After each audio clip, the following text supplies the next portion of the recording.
Eu quero te contar a história do meu cliente, que eu vou dar o nome para ele de Valtinho. Ele é um oftalmologista, eu não sei se você sabe, o oftalmologista também é cirurgião e é um médico muito bem-sucedido aqui de Belo Horizonte.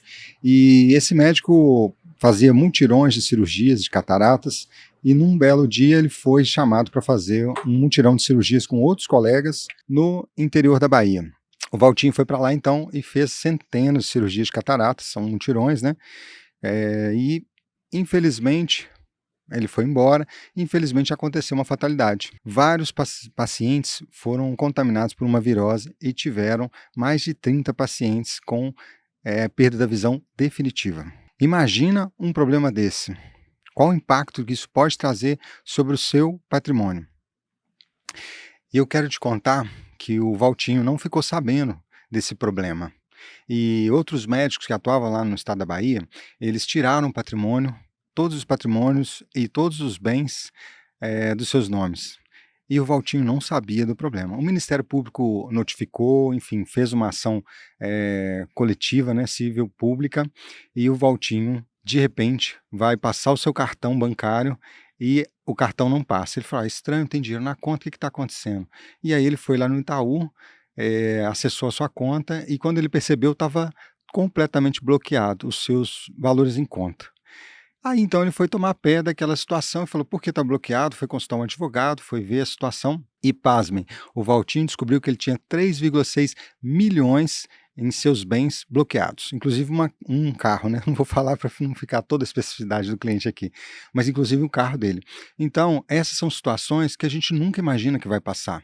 Para você que é médico, talvez você nunca vai imaginar de passar por uma situação dessa como a do Valtinho. Mas aí entra a importância de você segregar, de você separar a sua atividade empresarial, a sua atividade profissional do seu patrimônio pessoal.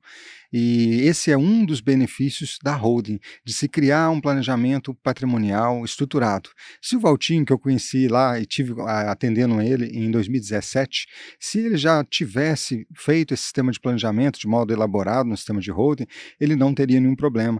Ele teria uma notificação na empresa dele, ele responderia um processo na empresa dele, mas ele não teria aí o Ministério Público bloqueando bens pessoais, dinheiro em conta, na sua holding familiar. Tá? Então, por que eu estou te falando isso? É porque esses são cuidados que a gente tem na hora de fazer um planejamento patrimonial e empresarial. A gente vai separar a sua atividade empresarial da atividade do patrimônio pessoal. Então, por que eu estou te falando isso? Porque é muito importante fazer esse planejamento. Muita gente fica falando assim, fica pensando assim: ah, Glauco, mas eu não vou fazer um planejamento, eu não estou com ideia de morrer agora. E o Valtinho mesmo tinha 42 anos. Ninguém está pensando nisso, tá? Mas a gente está pensando na segurança jurídica que você pode ter para o seu negócio. É muito importante ter a estrutura da holding, da modalidade da célula-cofre, para integralizar os seus bens, para ter os seus bens da empresa num pote e os bens da família em outro pote separados. E não vai haver comunicação de qualquer risco, tá? E esse é o motivo, então, que eu gostaria que você pensasse no planejamento. Se você quer saber mais sobre esse assunto, eu peço que você curta esse vídeo, que você me chame no direct, compartilha também esse vídeo, e eu posso te dar explicações de como iniciar esse processo, tá?